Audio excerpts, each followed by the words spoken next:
Hello students, welcome to VRV knowledge hub. आज अपन इस वीडियो में करेंगे आपकी मैथ क्लास 12th का जो चैप्टर 1.1 है उसके एक्सरसाइज का क्वेश्चन नंबर 2। इससे पहले वाले पार्ट्स में मैं इसके फर्स्ट क्वेश्चन को ऑलरेडी डिस्कस कर चुका हूं और साथ ही साथ मैं आपको रिफ्लेक्सिव, सिमेट्रिक और ट्रांजिटिव क्या होता है इसके बारे में एक इंट्रोडक्शन वीडियो दे चुका हूं। अगर अभी तक इसके रिफ्लेक्सिव, सिमेट्रिक या ट्रांजिटिव से रिलेटेड आपके कॉन्सेप्ट स्ट्रॉन्ग नहीं है, प्लीज एक बार डिस्क्रिप्शन में दिया गया लिंक पर क्लिक करके आप इंट्रोडक्शन वीडियो को जरूर देख लें, ताकि रिफ्लेक्सिव, सिमेट्रिक और ट्रांजिटिव से रिलेटेड आपका कोई भी कॉन्सेप्ट वीक ना रहे। और साथ ही साथ अगर आप हमारे चैनल पर नए हैं तो चैनल को सब्सक्राइब जरूर कर लें। चलिए अब शुरू करते हैं सेकंड क्वेश्चन का आंसर। तो सबसे पहले हमें कहा गया है कि so that the relation R, हमें शो करना है कोई रिलेशन आर है in the set R of real numbers. R जो है वो रियल नंबर्स का सेट है, डिफाइंड एज, जहां पर आर जो है उसको ऐसे डिफाइंड किया है A B comma such that A less than और इक्वल टू बी स्क्वायर है, इज नाइदर रिफ्लेक्सिव, यानी वो रिफ्लेक्सिव नहीं है, नोर सिमेट्रिक, ना ही वो सिमेट्रिक है, नोर ट्रांजिटिव और ना ही वो ट्रांजिटिव है। तो सबसे पहले मैं यहां पर लिख लेता हूं आंसर नंबर 1.1 एक्सरसाइज का सेकंड क्वेश्चन का। ओके, तो हमें जो गिवन किया है क्या, R is equal to A comma B such that A जो है लेस देन और इक्वल टू है बी स्क्वायर के। ठीक है, यहां बता भी देते हैं where R is real numbers. ये हमें दिया ना कि ये रियल नंबर्स है, तो हमें इसको प्रूफ करना है कि ये ना ही तो रिफ्लेक्सिव है, ना ही सिमेट्रिक और ना ही ट्रांजिटिव। लेकिन ध्यान रखना है कि आर के अंदर जो भी वैल्यू फील करेंगे वो रियल नंबर्स वाली होनी चाहिए। ओके, तो सबसे पहले मैं यहां पर आपको एक बार रफ वर्क बता देता हूं, इधर रफ वर्क। ओके, तो हमें ए बी इनकी वैल्यू लेनी, यानी एक तो हमें चाहिएगा ए, एक हमें चाहिएगा फिर बी और फिर उसका स्क्वायर करेंगे यानी बी स्क्वायर चाहिएगा। ओके, तो यहां मैं एक बार रिफ्लेक्सिव प्रूफ करता हूं, उसके लिए कर लेते हैं रिफ्लेक्सिव। तो हर बार की तरह इसे भी डिफाइन करेंगे, ए रिलेशन इज रिफ्लेक्सिव, एक कोई रिलेशन है वो रिफ्लेक्सिव होगी इफ, यदि आपका ए कोमा ए बिलोंग करेगा आर रिलेशन को। ठीक है, फॉर ए बिलोंग करना चाहिए आर को।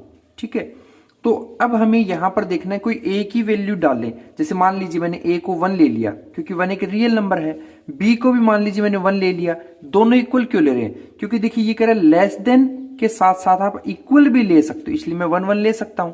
तो जब मैं 1 लूंगा तो बी स्क्वायर यानी 1 का स्क्वायर 1 ही आ जाएगा। तो देखिए इस केस में हमें ए की वैल्यू जब 1 ले रहे हैं तो दूसरा भी 1 ही आ रहा है। लेकिन अगर मैं कहूं कि ए को मैं 1 ले लेता हूं और ऐसे में बी को मान लीजिए मैंने 2 ले लिया, तो 2 का स्क्वायर 4 आता है। तो ये देखिए हमें लाना क्या है, ए जो है या तो वो बी से स्क्वायर के छोटा रहे या फिर वो इक्वल आए बी स्क्वायर के। तो यहां देखिए ये जो है इक्वल आ रहा है और यहां पर देखें तो हमारा क्या आ रहा है, ग्रेटर भी आ रहा है ना, क्योंकि ये देखिए 1 है और ये 4 है। तो इसका मतलब ये तो यहां पर क्या हो रहा है, वैलिड प्रूफ हो रहा है। बट इन्होंने कहा कि रिफ्लेक्सिव होना चाहिए, तो हम क्या करेंगे, ध्यान रखना, अगर ये इंटीजर्स नंबर बोलते ना तब उसके लिए रिफ्लेक्सिव ही होता, लेकिन हमें रियल नंबर्स बोला है, इसलिए हम यहां पर कुछ ऐसे नंबर्स लेंगे जहां ये वैलिड ना हो। तो ऐसे में हमेशा मैं आपको बता दूं फ्रैक्शन नंबर को ही ले लेना चाहिए। ठीक है, तो मैंने ए को माना 1/2, इसका मतलब क्या होता है, इसका मतलब होता है 0.5। वहीं पर मैंने बी को मान लिया 1/2, यानी कि ए और बी दोनों हमारे क्या हैं, इक्वल हैं। लेकिन इसका स्क्वायर करें यानी बी का स्क्वायर करें तो क्या आएगा, 1 का 1 स्क्वायर और 2 का करें तो 4, इट मीन 0.25 आ गया। देखिए हमने जो ए लिया वो तो है आपका 0.5, जबकि बी स्क्वायर है वो आपका आ गया 0.5, यानी कि हमारा ए जो है वो बी स्क्वायर से छोटा नहीं है ना। तो ऐसे क्वेश्चन में जब आपको रियल नंबर्स गिवन किया हो और रिफ्लेक्सिव पूछा हो तो आप फ्रैक्शन का यूज कीजिए, क्योंकि एक केस आपको ऐसा मिल सकता है। तो मैं यहां पर सिंपल कह दूंगा, here A greater less or equal to A square is not true. क्या नहीं है? ये हमारी बात ट्रू नहीं है। फॉर ऑल वैल्यूज, जितनी भी ए की वैल्यूज है ऑफ ए, उनके लिए, ठीक है। तो इट मीन्स यहां पर ए कॉमा ए नहीं बिलोंग करेगा आर को, ठीक है। फॉर एग्जाम्पल यहां पर लिख भी देते हैं साथ साथ में, A is equal to 1/2 and B square जो है वो आ गया 1/4। ये आपका एग्जाम्पल हो गया। ये इसको बिलोंग नहीं कर रहा, इट मीन्स रिजल्ट में क्या लिख देंगे कि therefore R is not reflexive, ये रिफ्लेक्सिव नहीं होगा। तो ध्यान रखना, जब भी अपन ऐसा क्वेश्चन देंगे कि रियल नंबर्स, तब फ्रैक्शन वाला ले लीजिए, या फिर आप कोई नेगेटिव नंबर टेकिंग करके भी प्रूफ कर सकते हो। नाउ अगला पार्ट करके देखते हैं, सिमेट्रिक वाला जो है। तो यहां पर मैं मेंशन कर देता हूं सिमेट्रिक। ओके, तो सिमेट्रिक की डेफिनेशन क्या होती है कि if A comma B belong करे आर को, तो देन बी कोमा ए भी बिलोंग करना चाहिए आर को, ठीक है। तो यहां पर हम क्या करेंगे कि कोई भी एक एग्जांपल मान लेते हैं। कैसे? मान लीजिए ए बी और बी स्क्वायर, यही था ना। तो मान लीजिए मैंने इसको माना 2, ओके, इसे मान लिया मैंने फिर 2। ये कितना आ रहा है? ये 4 आ रहा है। इट मीन्स हमें क्या पता लगा कि ए जो है वो बी स्क्वायर से छोटा आ रहा है ना। लेकिन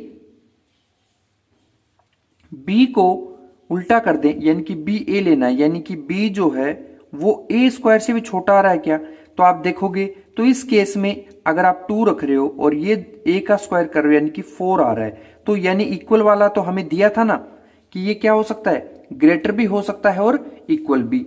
तो हमें कुछ और एग्जांपल लेना पड़ेगा, यानी ए को मान लिया मैंने 1, बी को मान लिया 2, ऐसे में बी स्क्वायर क्या आएगा? बी स्क्वायर आपका 4 आ जाएगा। तो अब यहां पर देखिए, ये इसको सेटिस्फाई नहीं कर रहा।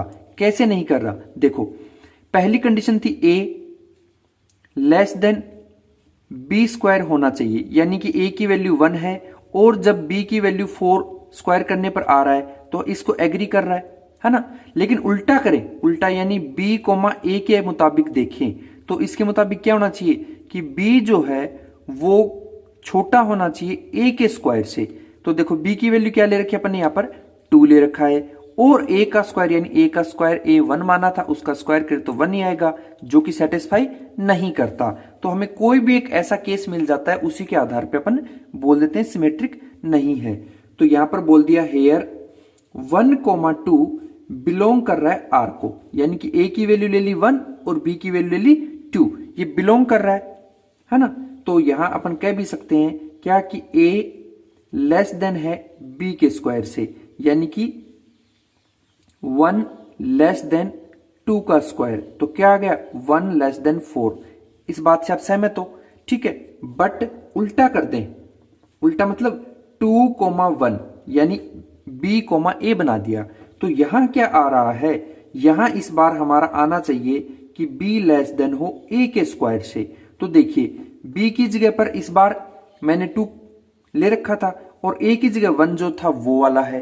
तो क्या आ रहा है? 2 और फिर इस ए का मतलब 1 का स्क्वायर। तो उल्टा करें तो क्या आ रहा है? 2 जो है वो लेस देन नहीं है 1 से, छोटा नहीं है ना।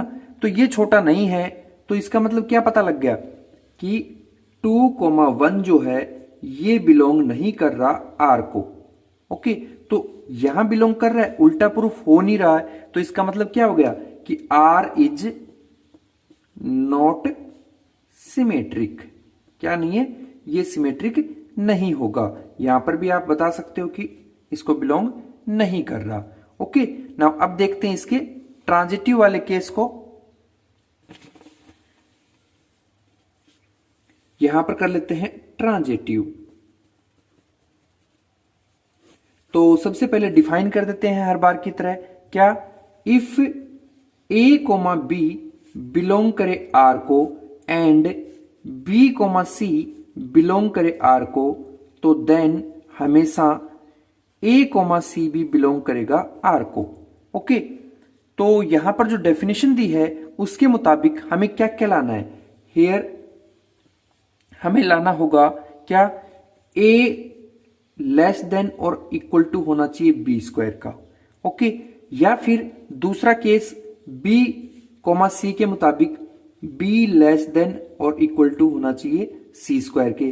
फिर ए और सी को देखें तो इसके मुताबिक हमारा आना चाहिए ए लेस देन और इक्वल टू सी स्क्वायर के। तो अब हमें कोई ऐसा एग्जाम्पल लाना होगा जो इसको क्या कर पाए, सेटिस्फाई कर पाए। ओके, तो मैं यहां पर 4 चीजें लूंगा, ए बी और सी। अब मुझे क्या चाहिए, ए बी सी हो गया, फिर मुझे बी का स्क्वायर चाहिए, यानी मैं रफ में एक बार बी स्क्वायर ले लेता हूं, और मुझे क्या चाहिए, सी सी है, यानी सी का स्क्वायर ले लेता हूं।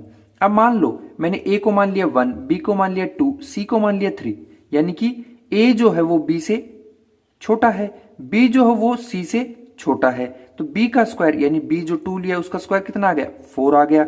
सी जो है उसका 3 ले रखा है, तो स्क्वायर करें तो क्या आ जाएगा, 9। तो देखो हमें साफ साफ दिख रहा है कि 1 जो है यानी ए जो है वो बी के स्क्वायर से छोटा है, बिल्कुल ये 1 है ये 4 है, इस बात से सेटिस्फाई है। ऐसे ही बी सी स्क्वायर से छोटा है, यानी ये 2 है और यहां पर 9 है, ये भी है, और ए सी स्क्वायर वाला रिलेशन ये भी एग्री कर रहा है। यानी मैंने आपको पहले ही बोल दिया था, अगर हमें क्वेश्चन में इंटीजर्स दिया होता ना तो ये ट्रांजिटिव हो जाता, लेकिन इसको प्रूफ करने के लिए या तो आप कोई नेगेटिव नंबर सेलेक्ट कर लीजिए या फिर कोई फ्रैक्शन पार्ट में, ताकि ये इजीली से हमें ऐसा कोई सॉल्यूशन मिल जाए। तो सपोज मैं ए को मान लेता हूं 2, ए को मैंने क्या ले लिया, 2 ले लिया, बी को मान लिया मैंने -2 और सी को मान लिया मैंने -1। ओके, तो अब देखो 2 को तो 2 रहने देते हैं, बी का स्क्वायर करें, बी को ने -2 और -2 का स्क्वायर करेंगे तो क्या आ जाएगा, +4 आएगा। ऐसे ही -1 का स्क्वायर करें तो क्या आ जाएगा, 1 आ जाएगा। ओके, तो अब यहां पर आप इजीली क्या कह सकते हो, पहली कंडीशन के मुताबिक आप कह सकते हो क्या, कि हमने ए को 2 लिया, ठीक है जी, बी स्क्वायर यानी बी का स्क्वायर कितना आया, 4, जो कि इस बात से एग्री करता है, यानी ए बी है वो बिलोंग कर रहा है आर को, इस बात को सेटिस्फाई कर रहा है। ओके, तो हम यहां पर कह देंगे कि ए कोमा बी बिलोंग कर रहा है आर को। ओके, इस एग्जाम्पल के अकॉर्डिंग। नाउ बी लेना है वो सी स्क्वायर से छोटा होना चाहिए, यानी -2 मैंने बी को लिया तो देखो -2 है, और वो सी के स्क्वायर यानी कि 1 से छोटा है ना, ये देखिए -2 है वो 1 से क्या होता है, छोटा होता है, इस बात से भी एग्री कर रहा है, यानी बी कोमा सी भी बिलोंग कर रहा है आर को। तो यहां पर आना चाहिए था देन क्या, कि ए की वैल्यू क्या है, 2 है, तो ये ले लिया मैंने 2, और सी जो है उसका स्क्वायर आना चाहिए 1। क्या इससे ये छोटा आया, तो आप कहोगे बिल्कुल नहीं आ रहा, तो यानी हमें पता लग गया कि ए कोमा सी जो है वो बिलोंग नहीं करता आर को। ओके, तो यहां पर पहली और दूसरी कंडीशन हमें सेटिस्फाई हो रही थी, थर्ड कंडीशन नहीं हो रही, इसलिए क्या कह देंगे कि therefore R is not transitive. क्या नहीं है, ये ट्रांजिटिव नहीं है। तो ध्यान रखना, जब भी आपको रियल नंबर से रिलेटेड क्वेश्चन मिले तो वहां पर आपको या तो नेगेटिव नंबर का सहारा लेना पड़ेगा या फ्रैक्शन का। तो मैंने आपको पीछे तो फ्रैक्शन से करके दिखाया था, और अब इस बार आपको नेगेटिव नंबर भी लेकर वेरीफाई करके दिखाया है। अगर यहां इंटीजर्स पूछा होता तो हम नेगेटिव नंबर तो ले सकते थे, लेकिन फ्रैक्शन वाले नंबर नहीं ले सकते। तो यहां पर आप जब भी सिमेट्रिक, रिफ्लेक्सिव या ट्रांजिटिव चेक करो तो फ्रैक्शन की हेल्प से रियल नंबर को वेरीफाई करके कोई 1 या 2 एग्जाम्पल सर्च कर देना, जिससे आप इजीली इसको समझ पाओ, रिप्रेजेंट कर पाओ। ओके, आई होप आपको ये आंसर अच्छे से समझ में आ गया होगा।